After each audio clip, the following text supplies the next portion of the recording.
Donc vous êtes ici au centre de dépistage rapide des tumeurs du foie, au sein du service d'hépato-gastro-entérologie de l'hôpital Pitié-Salpêtrière, où nous accueillons tous les malades qui présentent une tumeur du foie pour lesquels nous souhaitons un avis diagnostique. Une fois que le patient rentre dans le circuit du centre de dépistage rapide des tumeurs du foie, il sera dans un premier temps reçu en consultation, puis hospitalisé durant une journée ici dans le service d'hôpital de jour, afin de bénéficier des différents examens, donc biologie, fibroscanner, examen d'imagerie. La radiologie interventionnelle va intervenir dans le diagnostic. On va procéder aux biopsies qui vont permettre de prélever un minuscule fragment de foie, tout ça de façon mini-invasive sous contrôle de l'échographie ou du scanner.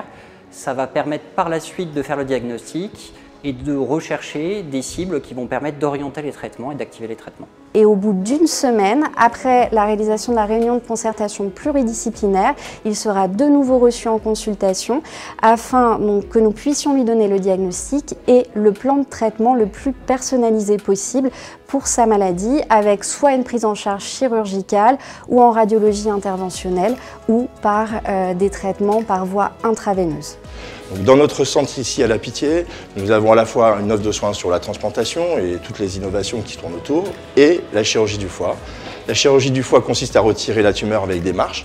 Elle peut être faite par voie ouverte ou par voie mini-invasive. On peut le faire soit en célioscopie, soit à l'aide d'un robot, comme c'est le cas ici.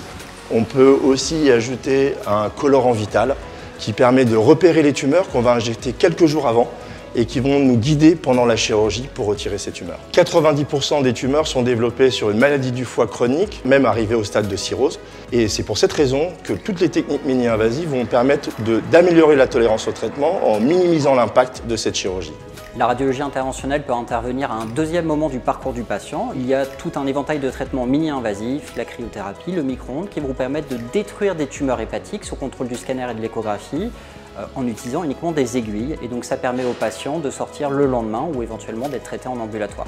On bénéficie d'ailleurs depuis quelques mois d'un logiciel unique en Europe qui va permettre d'aider et d'assister ces ablations avec un logiciel d'intelligence artificielle qui nous permettra d'être parfaitement optimal dans tous nos traitements.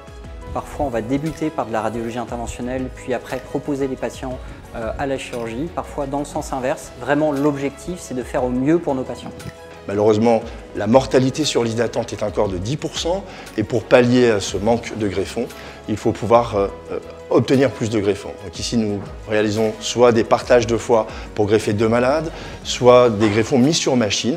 Et d'ailleurs, dans ce cadre, nous avons monté ici une nurserie des greffons qui est soutenue par la Fondation de la Paix et qui a pour but de réhabiliter, de réanimer des greffons qui normalement ne sont impropres à la greffe pour pouvoir les greffer et pour pouvoir greffer plus de malades. Le cancer du foie, c'est le 3e cancer par mortalité à l'échelle mondiale et que malheureusement 70% de nos patients sont diagnostiqués à un stade trop tardif. Donc l'idée du CDR est de permettre un diagnostic rapide avec une maladie dépistée à un stade précoce et donc une augmentation de la survie des malades.